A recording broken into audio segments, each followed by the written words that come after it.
Hello, and welcome to the No Bad Questions podcast, where I try to learn in a conversational manner, to break down jargon, and to present the least amount of filtering as possible on a wide array of topics. I hope that you learn something too. If you do and want to support the podcast, you probably already know all the ways that you can do so. You can like, share, subscribe, hit the notifications, but ultimately, and what I hope you choose to do, is watch to the very end. With that, we'll start today's podcast.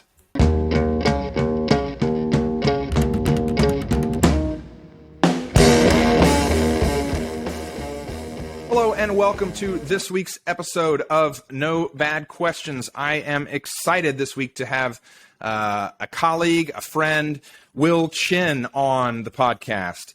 Will serves as the Chief Operating Officer, or COO, of Ochsner Health Baptist Hospital in Louisiana. In addition, Will serves on the Health State Committee of Workforce Development and Education. He also chairs the Baptist Annual Giving Campaign. Will was born and raised in Columbus, Ohio, and graduated from Wittenberg University in Springfield with a bachelor's in political science.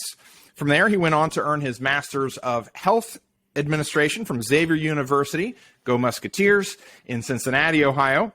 Will has been involved over the years in a variety of community and professional activities, including Leadership Columbus, City of Canal Winchester Census 2020, board member of Mount Carmel Behavioral Health Hospital, and served as chair of Village Academy Schools Board.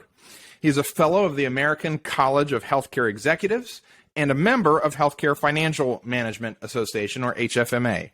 Perhaps most importantly, Will and his wife Samantha have two daughters, Vivian and Caroline, and two cats, Bonnie and Clyde. So, Will, thank you for joining me. David, my pleasure. Great to be with you. Yeah, can't forget about the cats, Bonnie and Clyde. You know, they're definitely troublemakers, I'm not going to lie. Well, you named them appropriately then. Very much so.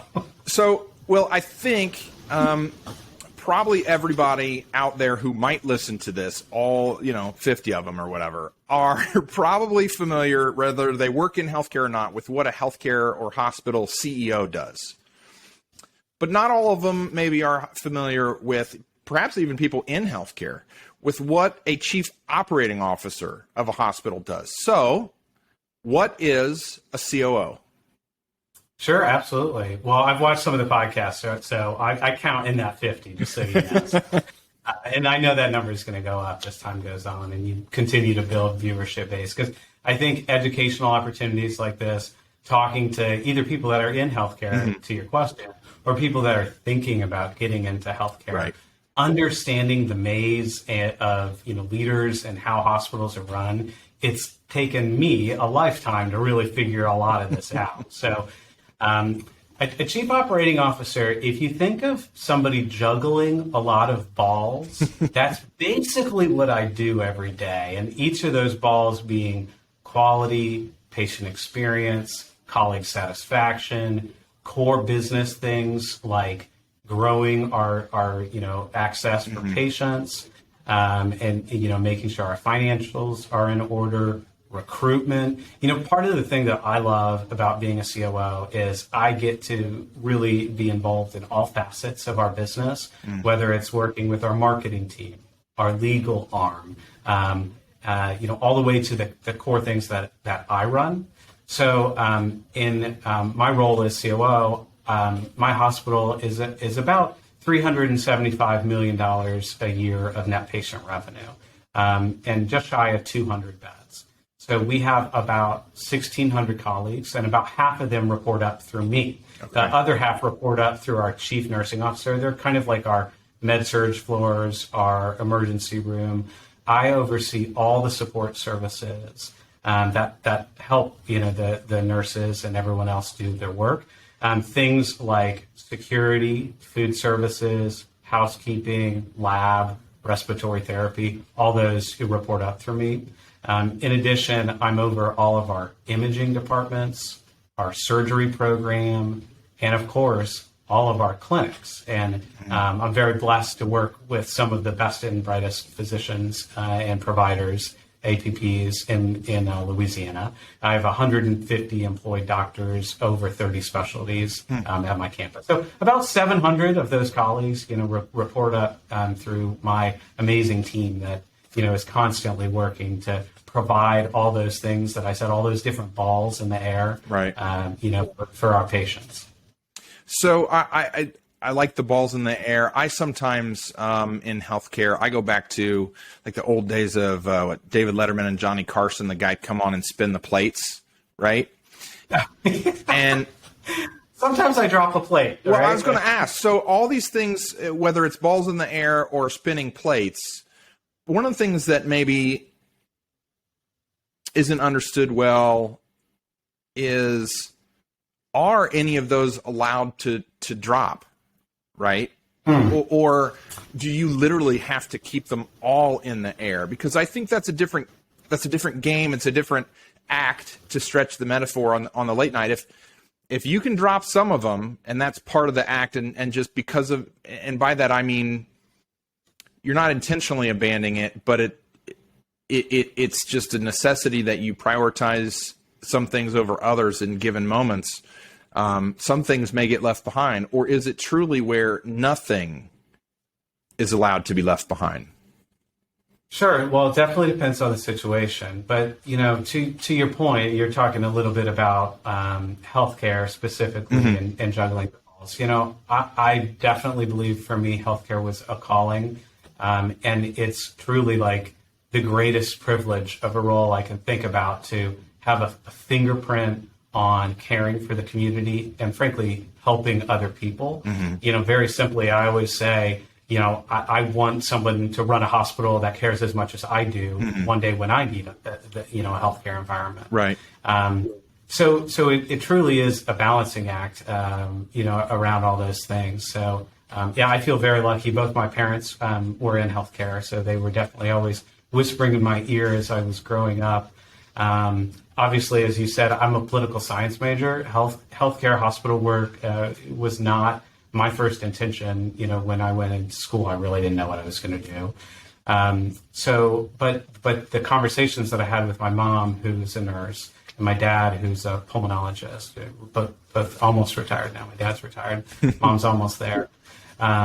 It really made a lot of sense, because what they would talk about is, the humanity aspects and caring for people, and the truth is, there's also, as health systems have grown and become very complicated, essentially businesses, that business side needs managed by people as well. And, right. And these are not things necessarily that our, physician partners want to do, things like supply chain, things like marketing, et cetera. So, we partner with them in so many different aspects, but those are things where it's more streamlined for the administrative team to help support them through those functions.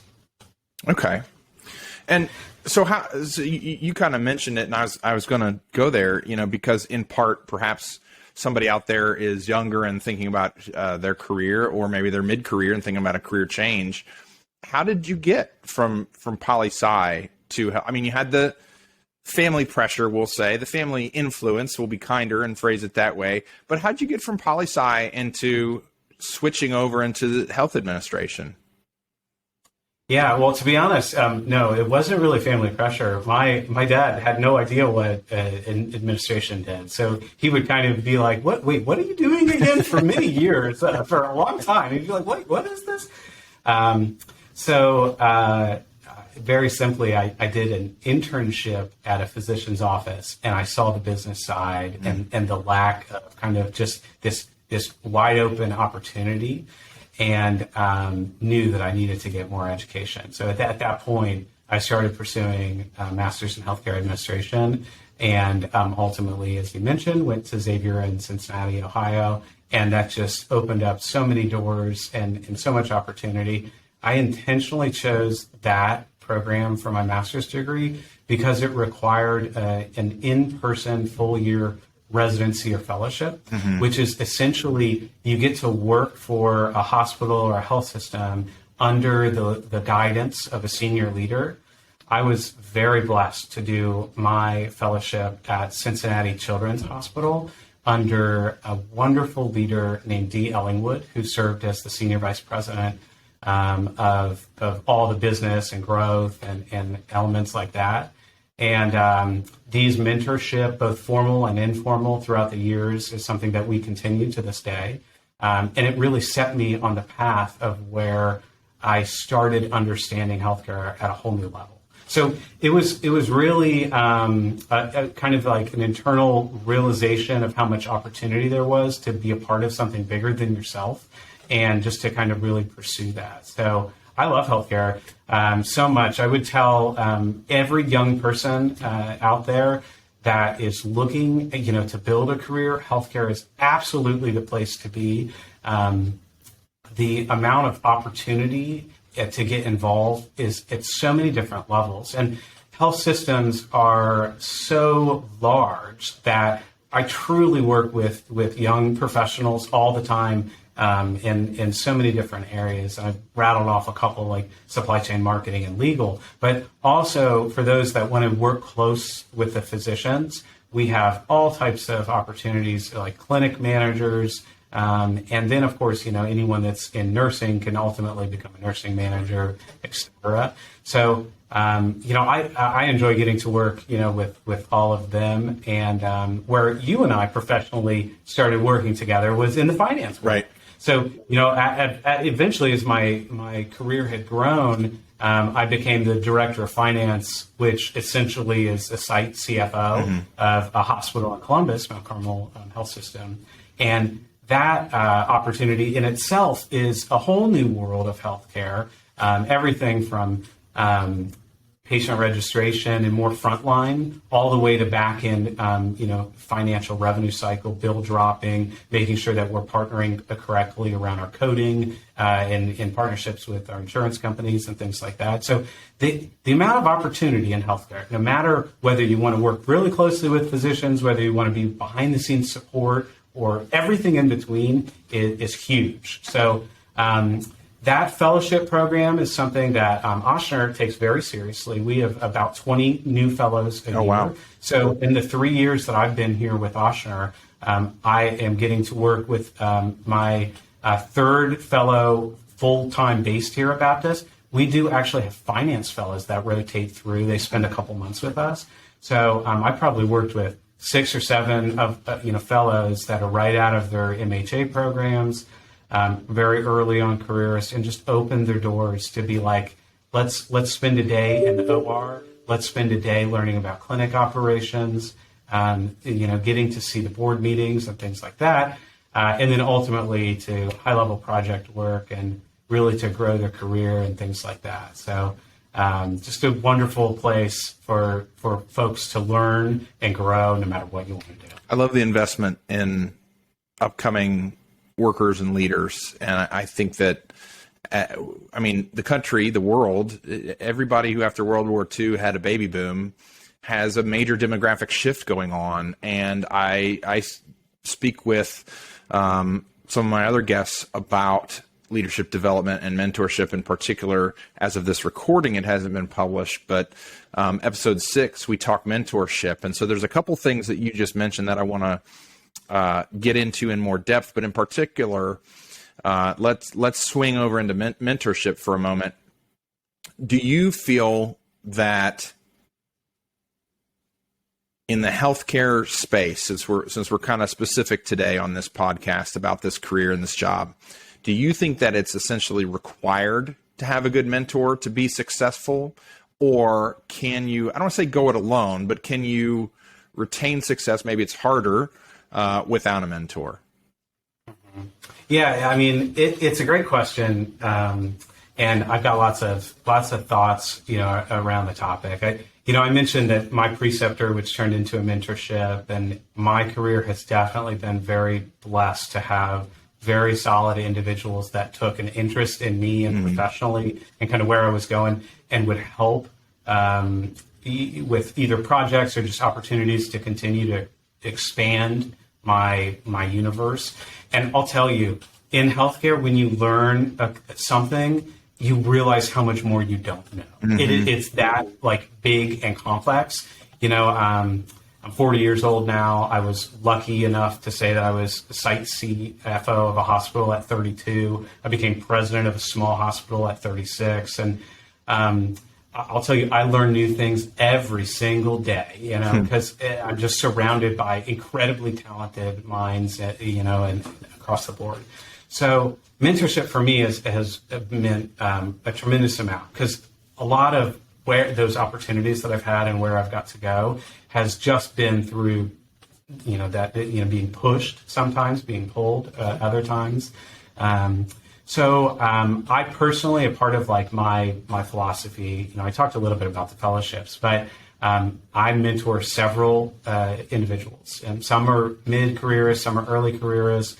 I'm super happy to say one of my lifelong individuals that I promoted 3 times and worked with across 2 different businesses just became CFO of a hospital, and I should say college of nursing. She's CFO of college of nursing, and it was so interesting because at that point, then it was like a new level. It's like we unlocked a new level of mentorship. It was kind of like, okay, well, my whole goal was to make it to the exec team. Now I'm there. Now what do I do? And it's like, okay, it's a different level now. Right. So it's been so fun and so fulfilling for me to kind of be able to help, but also learn. Like mentorship is a 2-way street. Like I'm saying, a part of the personality that does well in healthcare isn't somebody that comes into the room and says, I know everything, I'm here to solve all your problems. Those are the type of people that you want to really honestly run away from. Like the person that does well is the person that says, healthcare is a team sport. I'm here to learn about your knowledge and your opinions. How can I marry that up with what these other folks know to make the right decision for the patients that we take care of and move forward? So that's just a little bit of my thoughts on kind of like mentorship and career development and kind of where it's been. I will say, David, the other thing here is also a hiring philosophy. Many roles, people will say, like, to get this job, you need to have 10 years of experience in, revenue cycle, or 10 years doing exactly this. Yeah. And I saw, here we are in 2022, in, the great resignation and human crisis challenges in every single industry, right? I think I saw this happening a long time ago, and my personal philosophy changed to where I was looking for talented, hungry people that wanted to grow and learn, and I was willing to invest the time in them, in their training and their opportunities to get them to where they needed to be to ultimately, achieve the business goals, et cetera, that we were looking for. And again, I had an amazing boss, someone that named Katrina Ackerman, who hired me as that CFO role, which at the time I was grossly, barely qualified for. Grossly, barely. That's a new phrase. We're going to coin that today. Grossly, barely. I mean, to say I was grossly unqualified would probably be, close to the truth. But I had managed, a lot of money in my healthcare career. I'd worked with a lot of physicians. But to be on that level of a hospital, it was definitely a big stretch. Right. And she took an incredible leap of faith and into me, and basically said, look, Will, I'll partner with you to teach you hardcore healthcare finance. You teach me more around the operations of the hospital. And it was like just a wonderful relationship.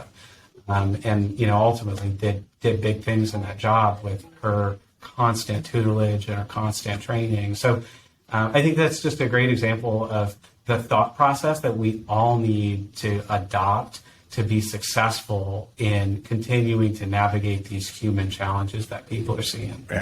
Yeah. I think you see it on LinkedIn all the time, right? There are no perfect candidates, and I'm talking to somebody in the HR recruitment type world coming up soon, and we're going to talk about some of these types of topics because just the hiring world is changing, and it's changing so much.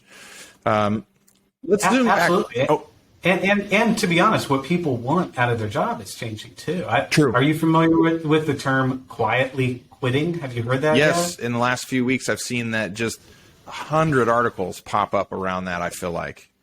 Yes, it's becoming the new buzzword. So it's kind of, so, I don't want to sound too cliche. Certainly, I didn't coin it, that's for sure. But I can definitely, say, like, I have seen people quietly quitting, and that's a really scary term for someone that is constantly trying to push and grow and drive, a business. So I think that that's something that we're going to have to continue to navigate, is to make sure that we connect with people on why they're in their job and what they want out of work. Yeah. And for us that work in healthcare, a super connection to the mission and purpose, of our environment, which, I think is the most sacred work.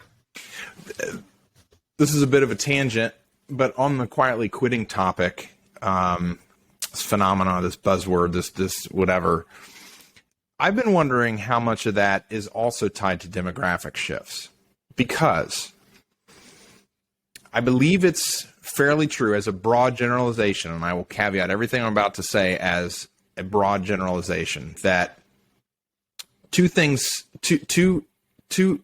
age buckets are true of our workforce, and that two things happen generally around the time people hit those ages. Thing one that's true is there's a large portion of the workforce that is very near or essentially at retirement age. And they're probably not, when you hit that age, particularly aspirational, not necessarily working hard to get another promotion, right? So if you are in that bucket one, perhaps that is contributing to your quietly quitting. You're just, hey, I'm just going to punch in, punch out, do my job, leave it there, because I got 2 years left and I'm going to retire, or 3 or 1 or whatever. I think that's bucket one. And then bucket two is the upper edge of the millennial generation, I believe, is, depending on who draws the borders around the millennial generation, right, is hitting their late 30s, 40s. And I think that's another age where historically people have shifted to focus on family, to focus on their kids doing sports, to focus on hobbies, and less about climbing the career ladder. That's, again, these are generalizations, not universally true. But if that's a big portion of the population that's hitting that age bracket and starting to focus on family, is that, in bucket two then also just pure demographics? It's just sort of natural, and maybe we don't see these two buckets because we're not usually looking at these underlying demographic shifts in society. So it just, as I've been reading these articles about this, I've just been wondering how much of it is just those natural phenomenon rather than something special about what workers do or don't want in the modern age. I don't know if that rings true with you or not, or if I'm being too general here, or I don't know if you have any thoughts on that. Well, a lot definitely rings true, and I shared I'm 40 years old, so I fall into that elder millennial bucket, and it's an interesting time in someone's life because, I'm blessed to work with everybody on that spectrum, from, boomers all the way down to millennials and Gen Z entering, the workforce. And, I remember the days before, like dial-up internet. It's like I was there. I had a beeper, and in my first car, I actually had like a car phone, like a brick, Where's a little briefcase looking thing? Kind of like this. It's like, hello? Exactly. So like I am not that far removed from those days versus all of the technology and the advancements that obviously are, Gen Zs and early millennials. I guess if I'm elder millennial, they would be young millennials. I guess. I don't know. Let's go with it. Young millennials, that in some ways have just taken for granted because that's just everything that they've known. So, right. What I can say though is no matter where you are on that spectrum, I think all of these things, it just depends on kind of your lifestyle and your goals and what you're looking for. I'm blessed to work with so many boomers that I would literally trust my life without a blink of an eye. And I beg them not to retire and stay working, to be fully honest. Right. I guess my mom's one of those, my mom, I won't say her age, but, she goes down to only working 2 days a week and is a phenomenal nurse. And, is constantly, called to pick up more time and things like that because they need her. And in the same breath, I get to work with incredibly talented, computer savvy Gen Zs that can crush assignments that may have taken other folks, a lot longer of a thought process. But their ability to, work with whether it's Excel or other, data sets, can come up with solutions faster. And that type of balance of what they can do, and I truly believe, they're the wave of the future, and in many ways, like an underappreciated workforce. Right. Believe it or not, almost half of our workforce now is millennials and Gen Z. Right. I think it might even be closer to like 75%. So, the leadership teams, no surprise, consist of, folks that are older, but that the bulk of the workforce are essentially, younger folks, right. and what they can do is just, it's wonderful. So, I'm constantly amazed and learn new things from them every day. Well, and and that's a good segue to zoom out, which I was going to do a minute, but I'm actually glad we went on that tangent. What does an average day in your life look like then? We go back to the career, the job profile type of component of today's conversation. What does a day in your life look like? Yeah, no days are the same. So that's definitely for sure. I mean, there is truly no day ever the same. So, because the hospital never sleeps, literally 24/7, I take phone calls around some of the craziest things you've ever imagined. Like, not to say that what can go wrong will go wrong, but like that's just a part of the life of a large, complicated, business. I try and do my best to spend, quality family time and things like that. Just like everybody, work-life harmony and that balance is something that we're all, working on and integrating our lives and our professional lives in a way where both can thrive and grow. But generally speaking, the way that my day starts is we have a escalation safety huddle where I get to hear from every single department in the hospital. So whether it's supply chain all the way to the nursing floors and all of my clinics and everything else that I manage, and they can report out if there are any challenges for the day, whether it's staffing related, whether it's equipment related, whether, like somebody got COVID, Sure. key provider, that kind of thing, and we have to move around schedules. So those get escalated up to a system level if we need additional help and things like that. So the whole premise behind starting my day like that is that safety is the priority in the top of what we do in every single, downstream moment from there. So when I think about my role, making sure that the colleagues have what they need and feel safe are probably the two most important things that I think about. Because, if you don't have that, nothing else is going to work. Sure. Right. Yeah. So, and then it can go in a variety of different ways, whether it's, growth of a new program, working with our physicians to recruit. Last night I was here until 8:00 for a board meeting. So, it just truly depends. I get to meet with my surgeons once a month at 6 a.m. So those are early days for me. I'm not here that early, I'll be honest.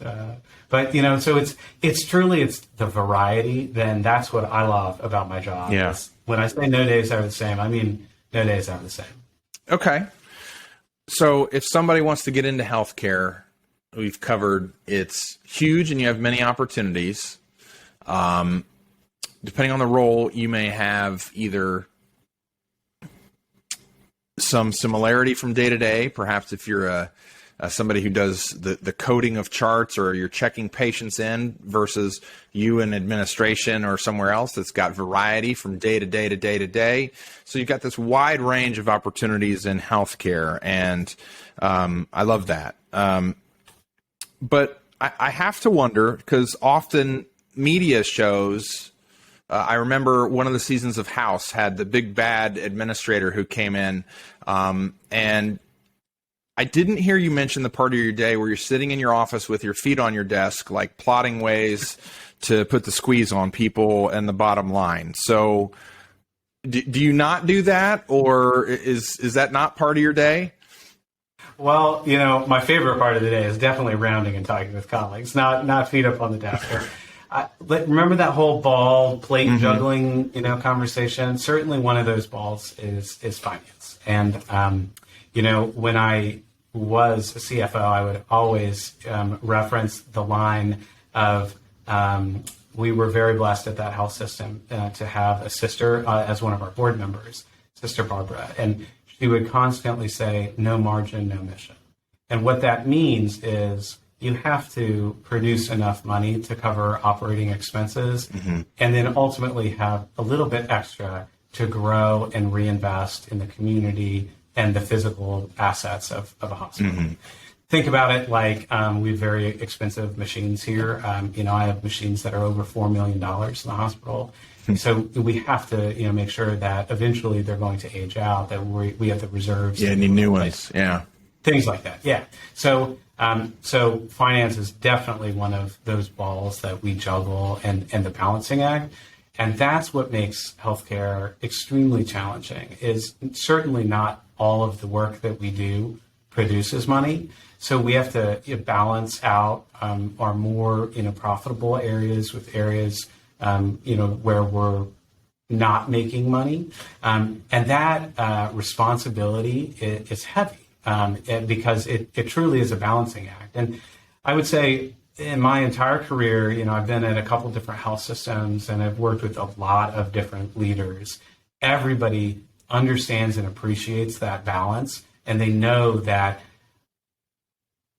in an area where we're potentially losing money, it's not like we're like, let's shut that down. Let's stop doing that. No, it's like, that's a very much so needed service. How do we balance it out with other areas where there is margin and things like that? Right. So honestly, it's one of the greatest responsibilities. Sister Barbara really honestly was very impressionable to me, because she's, literally served her entire life, and hearing that type of thought process on how important the delicate balance is between margin and mission, it really makes you think about everything we do. Yeah. Yeah, absolutely. Yeah. And that from your finance days, I'm sure. Oh, absolutely. I just don't want to give it away. I mean, you're the guest today. We're highlighting you, but I think that when I say people, the media that I'm talking about, when they talk about administrators, I don't generally think they're talking about roles like mine, because roles like mine are not well known to people outside of healthcare. I think they're talking about the board, the CEO, the COO, like yourself, whether that's called by that title or not, just the administrator of the hospital. And as you mentioned early on in our conversation, healthcare has become a business. And generally speaking, it is a business of taking care of people.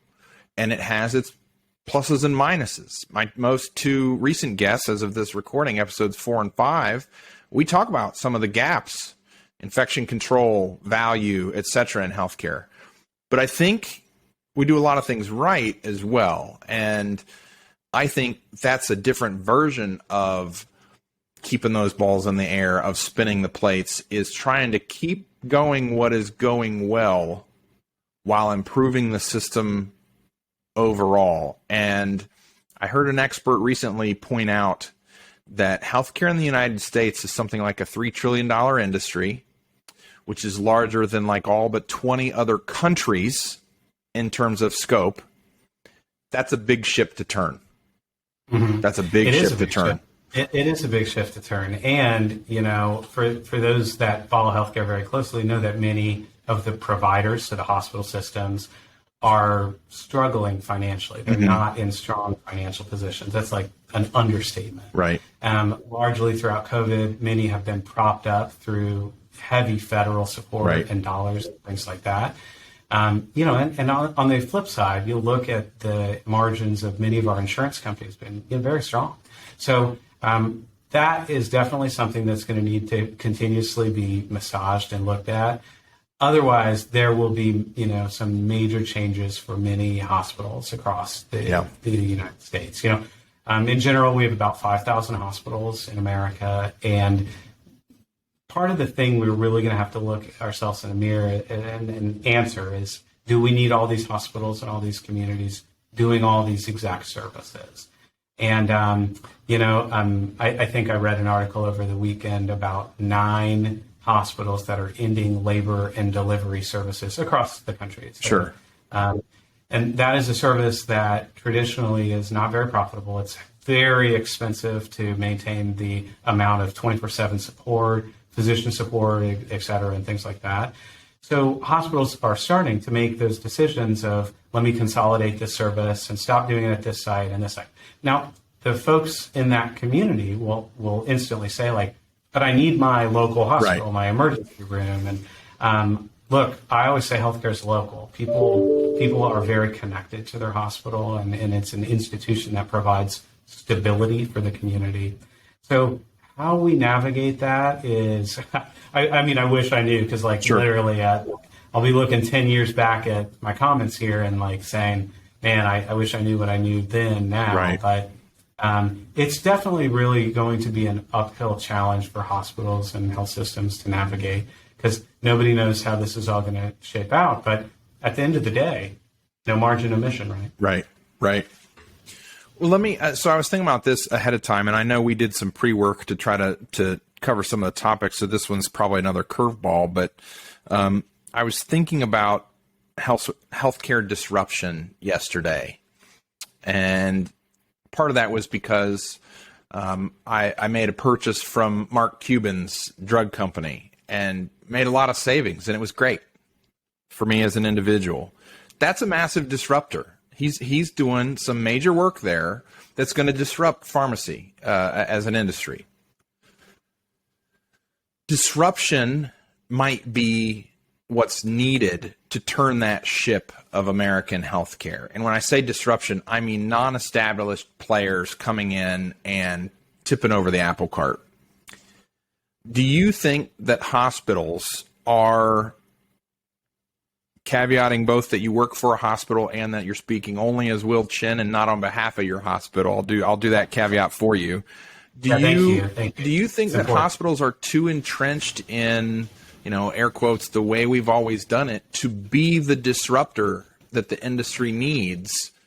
Or can hospitals get out ahead of some of these challenges we're talking about? Can they do it? Oh, man, this is a heavy conversation. The last couple I've got are a couple of heavy ones here. We'll talk COVID next. This is definitely a heavy topic. So I think that we know that innovation and disruption is always a good thing. That's what makes, frankly, our economy work. Sure. And that's why we're constantly innovating and redoing things. So kind of your question, and I'm certainly not speaking on behalf of Osher, but just Will Chinn and additional thoughts on not our health system, but just in general. You're kind of saying, are healthcare hospitals kind of like Blockbuster, and do they need to? Yeah. Yeah, that's kind of like the whole Nokia phone type analogy, and I think that the answer is yes, but and the but is, at every day we have hundreds of thousands of Americans coming to our door, needing our services, right? So if other companies, whether it's Mark Cuban's or whatever, or Amazon, et cetera, disruptors, buying profitable parts of our business and stripping only the unprofitable parts, that creates a very dangerous scenario where potentially there could be less hospital care. So the real solution to figure out how to make access, for patients more streamlined, more easier, a lot of kind of the businesses that have done well, like big shops like Amazon, it's because it's easy. I mean, you just go this and things up at your door, right? We need to figure out how to make that healthcare experience sort of more of the easy button through heavy, situations and very complex things that necessarily the consumer, the patient, might not understand.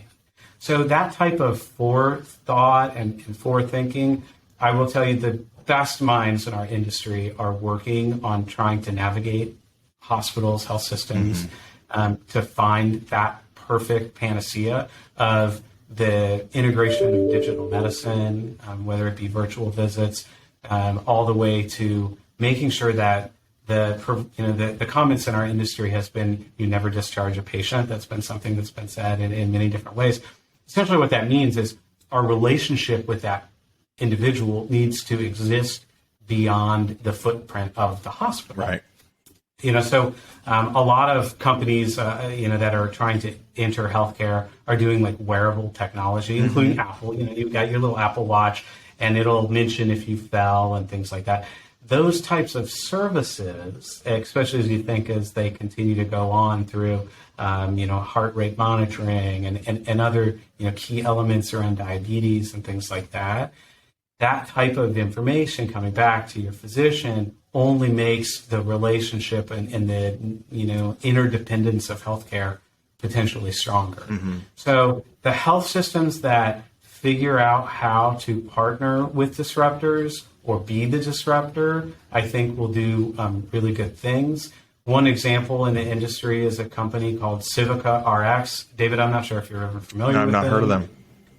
They are a pharmacy company that's a nonprofit of many different health systems that came together and is making generic drugs that a lot of drug makers stop making. Why? Because it's not profitable. So they're actually manufacturing them. They're manufacturing them and selling them at cost to these investors, big health systems. Love it. The health systems have essentially done this to secure their supply chain because manufacturers were stopping making these drugs. Again, it's not profitable, right. So they kind of walked away. This is like the difference between it being all dollars and cents and versus having a patient in your bed that you have to take care of. Right. My kudos and hats off to them for all that leadership. Now, this is still early on in its infancy. Yeah. I think within the past 2 years, they've actually started producing the drug and selling it. We've been talking about this for probably 5 years, but it's finally come to life. So I don't know if the cat's out of the bag, if that is going to ultimately be successful. But that type of ingenuity and thought process and bravery, I think, is really commendable. And frankly, to your point, we need to come up with more things like that continue to push our industry into partnership and not be the Blockbluster, type model. Right. No, I love it. And I love the nuance of your answer. I had a boss in the past where the nuance and optimism of yes, but to me, that was my answer to everything. I would tell my boss, and I told him that was my answer to everything. It's like, can we do X? Yes, but maybe it's too expensive. Yes, but maybe we can't do it this year. We got to do it next year. I always appreciate when I hear somebody say yes, but, because again, I think it's both optimistic and nuanced. And so I appreciate that. Absolutely. My amazing boss, Beth Walker, says both and all the time. It's kind of the same thing, but, very similar. Like, the truth is it's always more complicated than the first layer. Everything is. Absolutely. And once you keep peeling it, you realize, like, would it help this area? Would it hurt that area? Would it help these people? So no decision is as clear cut as, might originally. We can wish for that, but it won't be. Yeah, I wish every day. Well, let's move to a different heavy topic. Since we've gone heavy, let's stay heavy. Ochsner's no stranger to disasters or emergencies. Many hospitals aren't, but Ochsner in particular, I remember, I didn't know it yet. You didn't work there. I didn't have any colleagues there, but they had a lot of work in front of them with Katrina, Hurricane Katrina. And then, which was, of course, before your time. And with COVID, which, I believe you started there in March of 20, like right in the heat of the battle, right? So, right in the heat of the battle. So what role does a role like yours, the COO, play in disaster preparedness? Great question, and definitely something I've learned a lot about moving to New Orleans. So, I'm not sure I spend as much time in the disaster preparation world in Ohio as I've done here, but So my role is I am the command center chief whenever there's an issue. So whether it's a hurricane or whether, it could be, another natural disaster or something like that. In this market, it's hurricanes, of which I've experienced both Hurricane Zeta, my first year, which is small hurricane. And then Ida, which was obviously much more material, larger, yeah, and knocked out power at my facility for 5 days, and was very challenging. So I will say super learning for myself, but it has just been great to see the preparation that we have for these events. So we have a fleet of boats on my hospital at all times. We have high water vehicles that are like former military vehicles that can drive into probably like 7 feet of water. That I know how to drive. I'm certified. You get to learn how to drive the high water boat or the high water vehicle. If the day that I have to drive it, we got major problems because we should have lots of people before me that are actually deployed to do it. But there can be spots that could potentially flood, and we need to pick up colleagues and things like that. So the disaster planning really flexes every muscle that I have because in these situations, we have something called Team A and Team B. Team A are folks that essentially live at the hospital. So during Ida, I slept at this hospital for 5 days and really did everything to, make sure our food was available. It's just all hands come together to take care of our patients and to, update and progress. And, the network of individuals that help, it's just phenomenal. So I've learned a lot, coming to this market and getting to spend time in natural disasters for sure. Now, when I joined the organization, we had launched our command center the day I started because of COVID. So I actually, literally, my orientation was canceled and I walked straight into the command center. And day 3 of me being here, our emergency preparedness coordinator got COVID. So I looked at my boss and I was like, I can run this. And so jumped right into the command seat and, started navigating this hospital through COVID with our partnership of so many amazing people. We could talk about that for a whole nother session. For sure. I mean, just all of the things that hospitals have gone through with COVID, especially the early epicenter of New Orleans via Mardi Gras. Yeah, New Orleans was in the thick of it. If you look at the per capita rates of COVID, we were super, one of the top 3 cities in the country for a long, long, long time. You talk about the layers of complexity, right? I mean, and every time you learn something, it opens something else. I mean, I knew about incident command structures and things like this, but the idea that hospitals are buying boats and high water vehicles and things like this, if they're in flood zones, if they're in hurricanes, I'd literally never thought about that. But it doesn't make sense why I hadn't thought about that, because I'd also worked at a hospital, here in Ohio, where we had a code white team of people who had designated 4x4 vehicles. If you had level 3 snow emergencies and workers can't get home and can't get in and whatever, that they go out and they drive people to and from work. So if you've got snow emergency teams, why wouldn't you have flood emergency teams? It makes sense, but it's just to your point about learning something new every day. It's just fascinating to think about. Yeah, geographic differences. It does not snow here. I mean, generally speaking, they tell me that it snowed like once in the past decade. So I've yet to see it, but the winters here are incredibly what we Ohioans would call non-existent. Right. So, I don't even think the city owns a single salt truck. Probably not. I'm sure they do. Yeah. I'm sure they do. Yeah.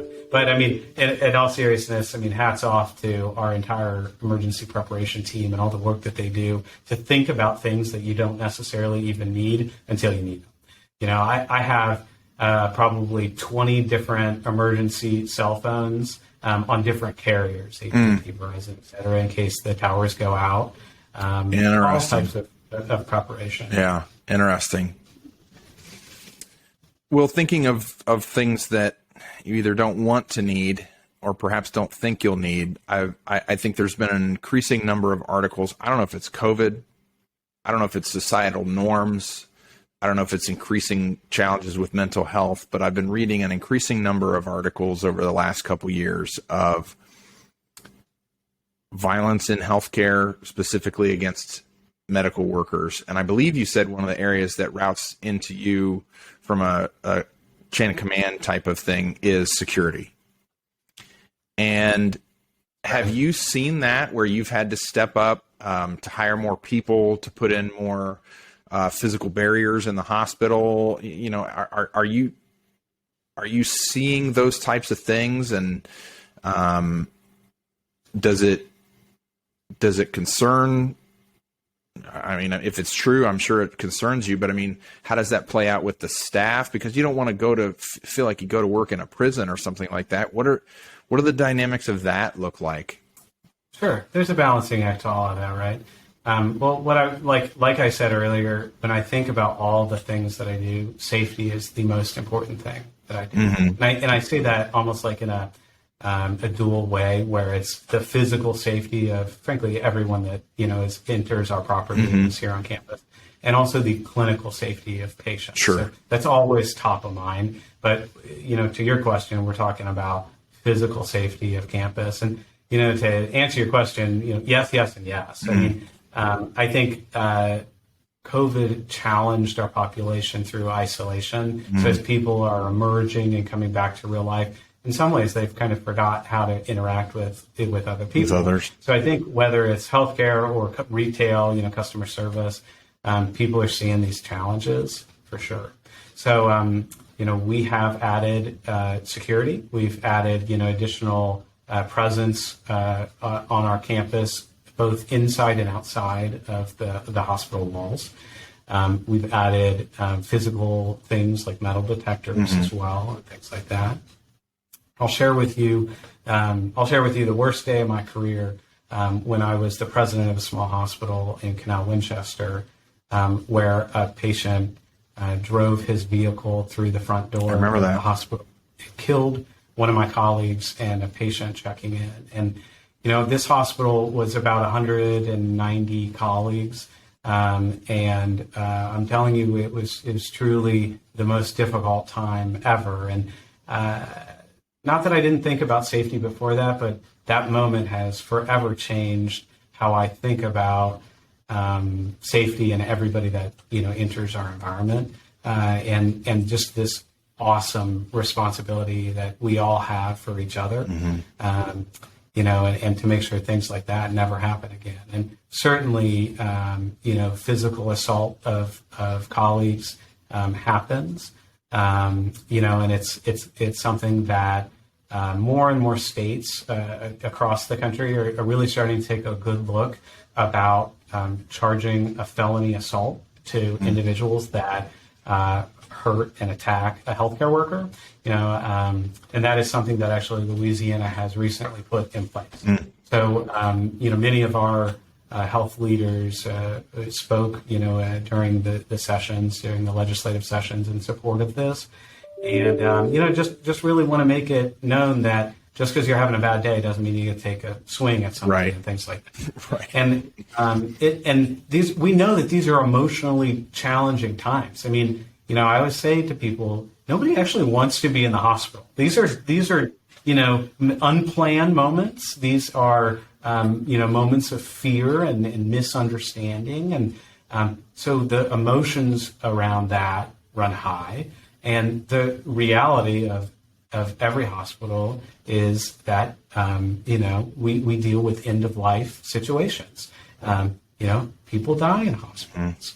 And that is emotional. And I don't think America has really talked well about death, and we sort of pretend it doesn't exist. So, the fact that you and I are mortal and one day we will die it's almost like that's a negative thing. It's like I just attacked you or hurt your feelings. I don't know. I'm going to live forever. I don't know what you're talking about. I'm going to live forever too. But the reality is just it's going to happen. Right. And I hate to say that in a negative way. So we've kind of sort of blocked that out right. of reality. So another, area that I get to work with that I'm so proud is our chaplaincy. I have wonderful chaplains here that help with certainly end of life situations, but talking with colleagues or patients and colleagues that are newly diagnosed cancer, or kind of run the various elements. And so that emotional side of healthcare is something really important, and that frankly we all need to think a lot about, whether it be social workers, palliative medicine, chaplaincy, things like that. Well, Will, I think that note is probably a decent one to end on, in terms of how to think about healthcare, how to be aware of the emotionality of healthcare, as well as the reminder to everybody that healthcare workers are attacked, and that it's not okay, and that we're trying to make things safe for both workers in healthcare as well as for patients. So I appreciate you being here with me. If somebody wants to connect with you, where would they find you? I don't know. You may or may not want to give your email out broadly, but I don't know if you're on any of the socials or anything that you want to, LinkedIn or anything like that you want to put out there. Well, I'm definitely a LinkedIn fan. I'm pretty active on LinkedIn, and that is definitely the best way to reach me. As I have made moves, to different markets, Cincinnati, Columbus, New Orleans, et cetera, it is just such a powerful tool to be able to stay in touch with colleagues and old work friends at all these different sites. And so that is definitely my preferred route for sure. All right. Well, Will Chinn, thank you for being here with me on No Bad Questions. Hey, thank you very much, David. It's been a pleasure.